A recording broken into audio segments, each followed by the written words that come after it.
अब क्या कर रही है? बैठना। चल, खड़ी कहाँ है?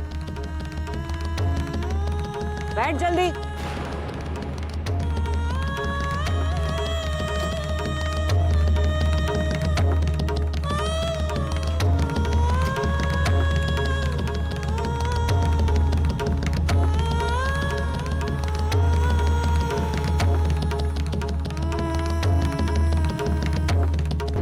पागल हो तुम, एक नंबर के पागल। अरे क्या जरूरत थी यहाँ पे आने की? और ऐसा कौन सा जरूरी काम आन पड़ा था जो तुम सुबह तक का इंतजार नहीं कर सकते थे? और अगर आना ही था तो कम से कम एक फोन तो कर दिया होता ना मुझे। क्यूटीज, तुम्हारा टॉप फ्लोर्स खाली हो चुका है। अरे तुम्हें इतना भी याद नहीं कि तुमने खुद मुझे एसएमएस करके बुलाया था मीटिंग्स के लिए 9 o'clock in the nights। क्या मैंने मैसेज किया था तुम्हें? मेरा दिमाग खराब हो गया जो तुम्हें अपने घर मिलने बुलाऊंगी तुम्हें। तो फिर किसने बुलाया था क्यूटीज? किसी प्रेत आत्मा ने? हाँ? या मुझे कोई ड्रीम्स आया था जो मैं नींद में वॉक्स करते हुए वहां पहुंच गया, वो भी बाइक चढ़ के? मुझे नहीं पता तुम्हें किसने। अच्छा ठीक है, मैं तुम्हें बाद में फोन करती हूँ। कौन था? कोई नहीं।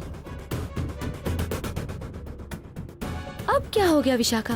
अब क्यों टेंशन में हो? अब तो तुम्हारे रास्ते का कांटा भी हट गया। राधिका, मेरे रास्ते का कांटा? भाभी, मुझे तो ना आपकी बातें समझ में ही नहीं आती। अरे क्या जरूरत थी परसों रात की बातें ऐसे सबके सामने लाने की? आप तो जानती थी ना कि राधिका कहाँ गई थी। हाँ, मैं जानती थी, तुम जानती थी, लेकिन घर वाले तो नहीं जानते थे ना। परसों रात का इंसिडेंट इसलिए निकाला ताकि उस राधिका को घर से आउट करना इजी हो जाए, सिंपल। पर राधिका को घर से निकालना जरूरी था क्या? तुम बहुत भोली हो विशाखा, You're really innocent। तब तो तुम्हें समझ में नहीं आ रहा है कि तुम्हारे और तुम्हारे सपनों के बीच सबसे बड़ी दीवार तो वो राधिका है। देखो, तुम कुछ भी करना चाहती थी तो वो तुम्हें रोक देती थी, तुम कहीं जाना चाहती थी तो वो तुम्हें टोक देती थी, क्योंकि she was jealous of you Vishakha. वो तुमसे जलती थी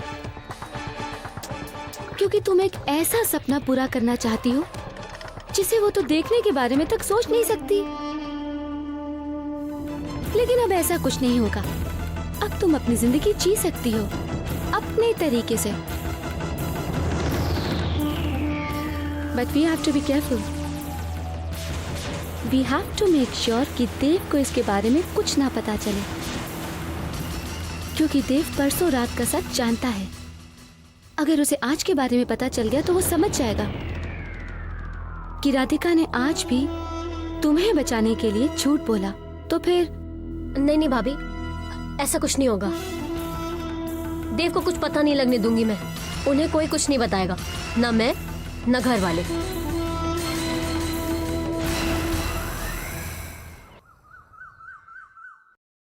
वृंदावन जाएगी ना बहुरिया? आ, जल्दी आ जा। आजा जल्दी।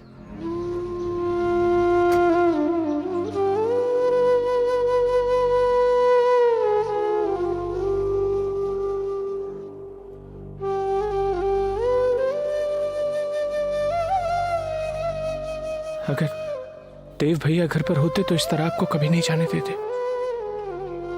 अच्छा हुआ कि वो वहां नहीं थे, वरना बात और बिगड़ जाती। मैं जानती हूँ जो कुछ भी हो रहा है मेरे कान्हा की मर्जी से हो रहा है। कब तक इस तरह हर दुख को गले लगाती रहेंगी राधिका जी? जब तक मेरे कान्हा चाहेंगे। जाने से पहले आपसे कुछ मांग सकती हूँ? कहिए। आज से क्या मैं आपको भैया बुला सकती हूँ?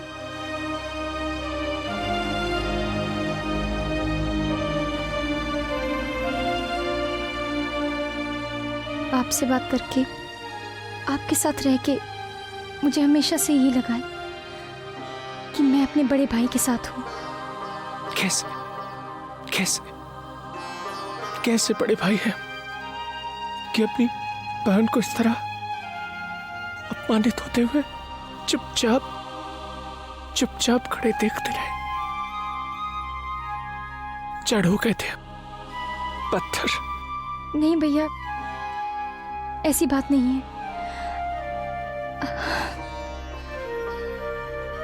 आपने मेरा साथ हमेशा दिया है। कभी वृंदावन आना हुआ तो अपनी इस बहन से जरूर मिलेगा। हमारा बस चलता तो आपको जाने ही ना देते राधिका जी, पर भाग्य की ठिठोली देखिए ना, आपको छोड़ने भी हमें ही भेजा गया है।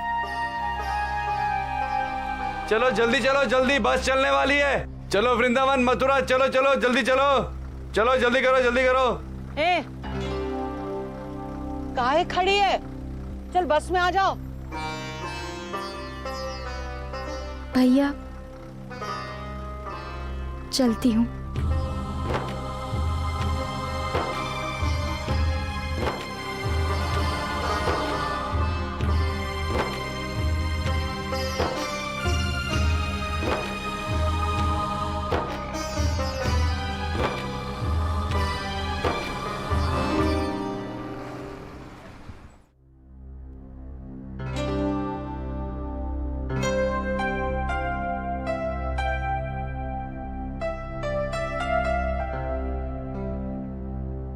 हाँ जी,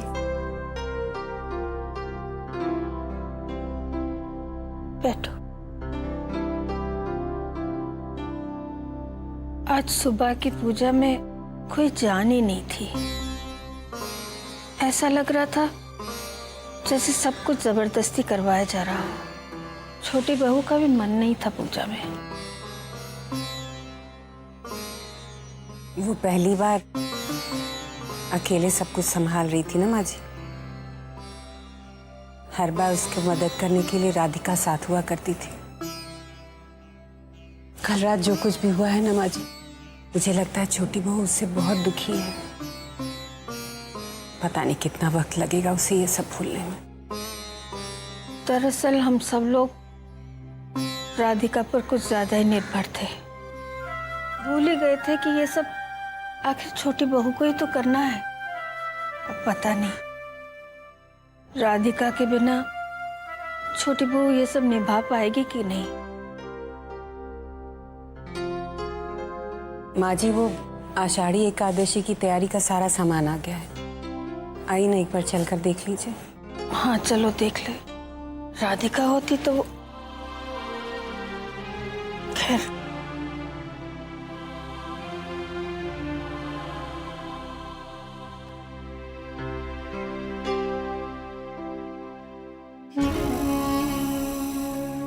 अभी 24 घंटे भी नहीं बीते हैं और ये लोग राधिका को मिस करने लगे हैं। तुम जानती हो आगे क्या होगा? क्या होगा भाभी? देव के घर लौटने पर ये लोग उसे रात की सारी बात बता देंगे। सब कुछ जानकर देव समझ जाएगा और सबको सच बताकर वो राधिका को फिर से घर ले आएगा। फिर क्या, राधिका यहाँ आकर एक बार फिर से तुम्हारी बॉडीगार्ड बन जाएगी। पर मैं करूँ तो भी क्या करूँ? विशाखा, तुम समझदार हो। आई एम श्योर तुम कोई ना कोई रास्ता ढूंढ ही लोगी घर वालों को चुप कराने का। बस थोड़ा सा झूठ, थोड़ी सी एक्टिंग, और क्या चाहिए राधिका को इस घर से दूर करने के लिए? तुम बस एक बात ध्यान रखना, तुम्हारे और तुम्हारे सपनों के बीच सबसे बड़ी दीवार अगर कोई है तो वो है राधिका।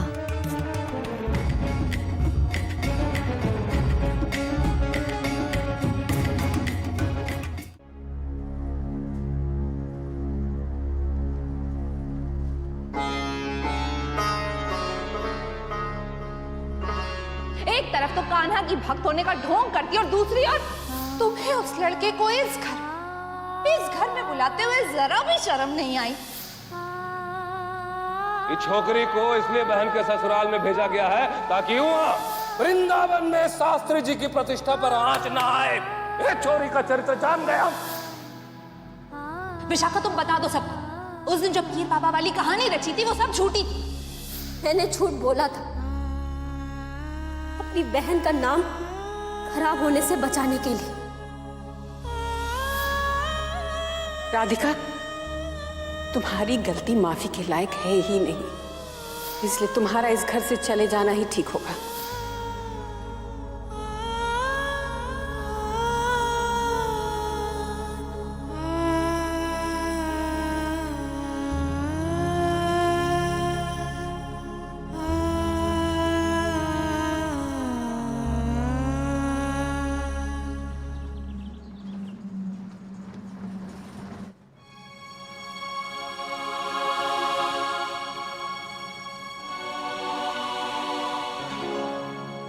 राधिका, जो कुछ भी हुआ उसमें मेरा भी स्वार्थ था। बिटिया पता नहीं कितनी रातें जाग कर बिता दी, यही सोचती रही कि किसी तरह तू वापस आ जाए। कल रात भी मैं और अम्मा जी तुझे लेने ही आए थे। बिटिया, मैंने कभी नहीं सोचा था कि तुझे इस तरह से उस घर से बाहर निकलना पड़ेगा।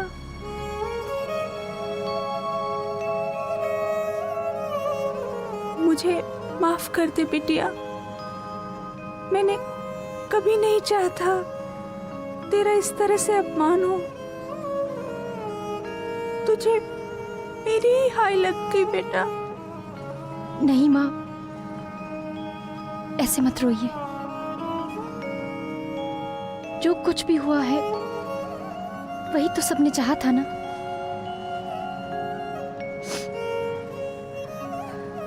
और अब मैं वापस अपने घर जा रही हूं ना, तो ये आंसू किस लिए?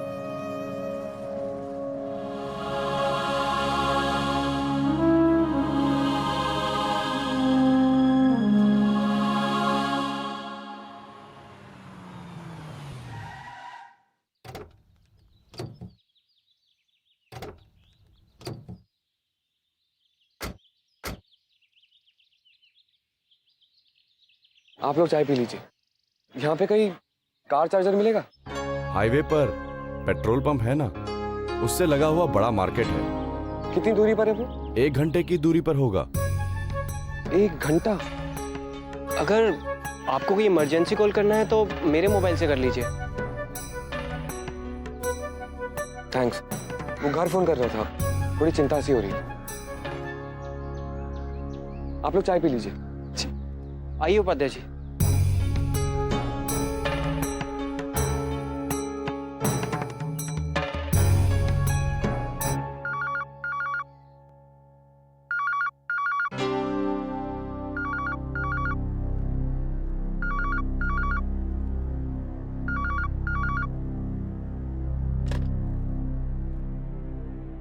हेलो विवेक भैया।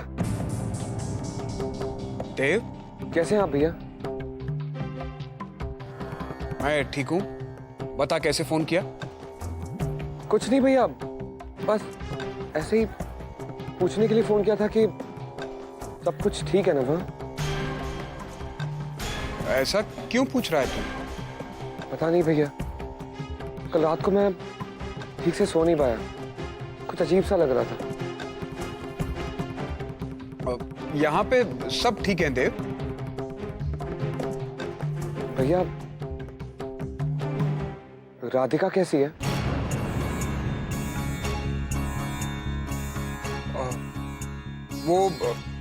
वो अच्छे से है देव। देव सुन, तू वहां पर एक जरूरी काम से गया है। अच्छा होगा कि अगर तू अपना सारा ध्यान उस जरूरी काम की तरफ लगाए। जी भैया।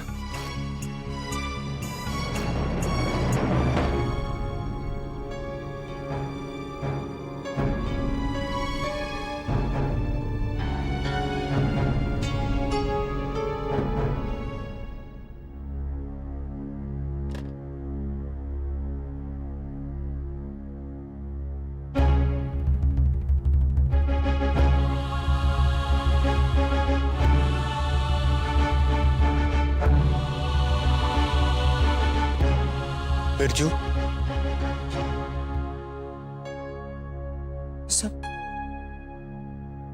ऐसा कैसे कर सकते हैं भैया?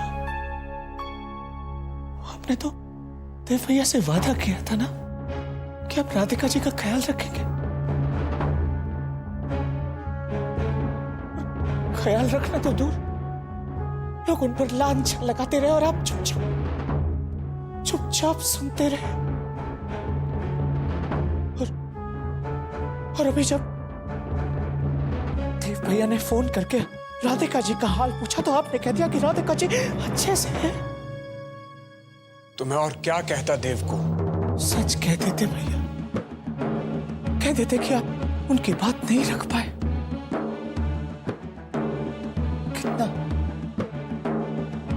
कितना अपमानित किया सबने उन्हें, चरित्रहीन कह दिया, धक्के देकर घर के दरवाजे से बाहर निकाल दिया गया। और आप तब भी चुपचाप सुनते रहे। सही है, द्रौपदी के ऊपर भी तो अत्याचार किया गया था और भीष्म पितामह चुपचाप सुनते रहे थे। और आप तो भीष्म पितामह है ना? तुझे क्या लगता है मेरा मन नहीं कर रहा था राधिका के साथ हो रहे अन्याय को रोकने का? पर मैं चुप रहा। मैं भी यही चाहता था कि राधिका यहां से चली जाए, देव और राधिका एक दूसरे से दूर हो जाएं। जरा सोच बिरजू, अगर कल को राधिका का नाम देव के साथ जुड़ता तो राधिका के साथ साथ देव की भी बदनामी होती, तो घर वालों को और ज्यादा दुख नहीं होता। देव की खातिर मैं चुप रहा।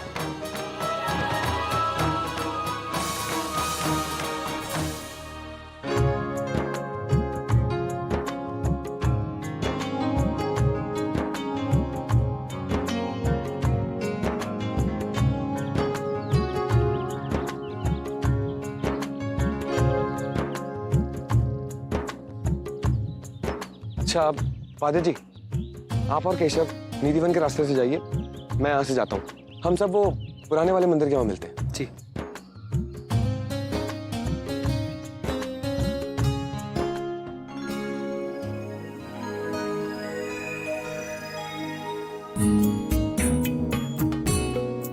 यहाँ के हर मंदिर, हर पेड़, हर पत्थर में जैसे राधिका बसी हुई है।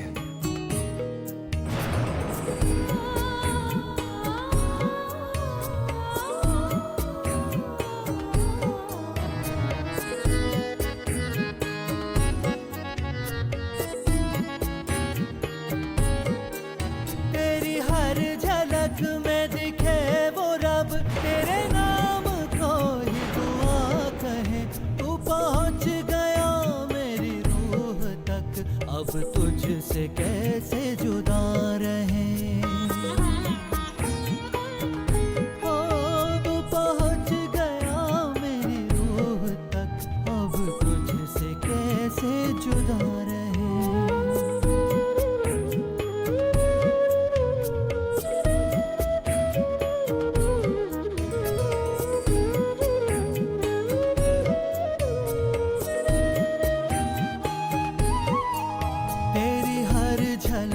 एहसास है ये सजा भी है ये सुकून भी, तेरी हर झलक एहसास है ये सजा भी है ये सुकून भी। कभी लब पे आके ये रुक गया, कभी बन गया ये जुनून भी, तेरी हर झलक।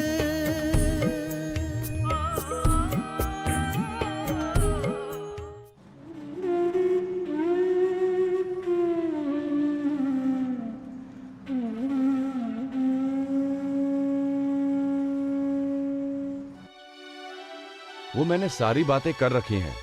आगरा, जोधपुर और ग्वालियर में बहुत अच्छे जमीन के टुकड़े हैं। आप कहो तो? नहीं, मेरे ख्याल से वृंदावन से अच्छी जगह कोई हो ही नहीं सकती। हमें बाकी की जमीनें देखने की कोई जरूरत ही नहीं है। तुम्हारा क्या कहना है केशव? जी, जैसा आपको अच्छा लगे। वैसे अभी हमने जो पुराने मंदिर के पास प्लॉट देखा वो काफी अच्छा था। ठीक है, तो उसे ही फाइनल कर देते हैं। उपाध्याय जी, जो भी हमने पुराने मंदिर के पास जो प्लॉट देखा उसे फाइनल कर दीजिए। मैं नींव पूजन करवा के उसमें काम शुरू करवा दूंगा। ठीक है, तो फिर हम दिल्ली निकले। आपको मैं छोड़ते चलूं? हाँ देव बाबू, मेरा घर तो रास्ते में ही पड़ेगा। ठीक है। केशव, तुम वृंदावन रुकना चाहते हो क्या अपने माँ बाबू जी के पास? जी वो तो अभी यहाँ है नहीं, हम जब अगली बार आएंगे भूमि स्थापना के लिए तब मिल लूंगा। ठीक है, चलो।